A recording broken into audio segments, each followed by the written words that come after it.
রহমতুল্লাহি ওয়া বারাকাতুহু। ওয়ালাইকুম আসসালাম ওয়া রাহমাতুল্লাহি ওয়া বারাকাতুহু। আমি সহজেই বলি, আজকের এই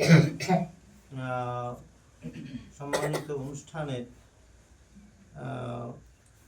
সম্মানিত এই মাদ্রাসার উস্তাজুল মুকাররম মুফতি হাবিবুল্লাহ, সাথে সাথে শ্রদ্ধা জানাই সকল মুসাল্লি কিরাম, বিশেষ করে আমার ছাত্র মুহিবুল্লাহ, যার আসলে হাতে করে খড়িতে করে মানুষ করেছে। আমরা সত্যি বলে এখন মানুষ ছাত্র বলে পরিচয় দেওয়ার মতো সর্বস্তরে সর্ব জায়গায়। এবং এই অঞ্চলের ভিতরে আমার অনেক ছাত্র ছাত্রী আছে, অনেক, প্রত্যেক পরিবারে প্রায় প্রত্যেক ফ্যামিলিতে প্রায় আমার ছাত্র ছাত্রী আমার হাতে গড়া আছে, যারা সত্যিকার সম্মান করে, তারা ভালো।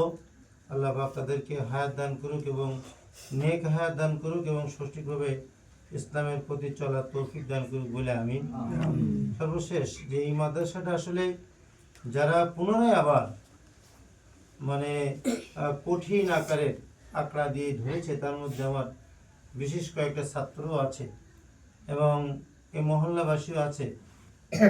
আর আর্থিক দিক থেকে আমার ভাই হান্নান ভাই বিশেষ সহযোগিতার হাত উনি বাড়িয়ে দেন।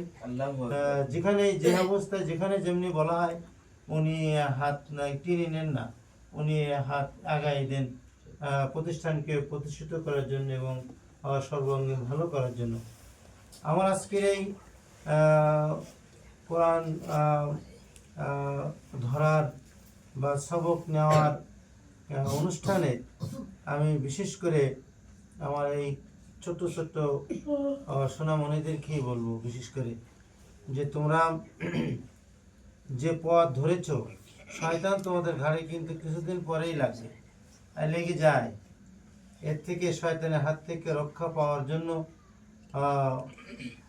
একটি জিনিস, সেটা হলো আনুগত্য। সেটা কি? আনুগত্য না থাকলে আল্লাহ তাআলা তাকে ক্ষতির মধ্যে ফেলে দেন। এই জন্য আল্লাহ তাআলা কোরআনে বলছে উলিল আমরি মিনকুম, যে আনুগত্য। আমার এই বাবাজিদের মধ্যে আনুগত্য আছে, এত পরিমাণ আনুগত্য আছে যার প্রশংসার শেষ নেই, যার কারণে আল্লাহ তাআলা তাদেরকে মহান বানিয়েছেন, বড় বড় জায়গায় স্থানে ওঠার সুযোগ আল্লাহ তাআলা করে দিয়েছে।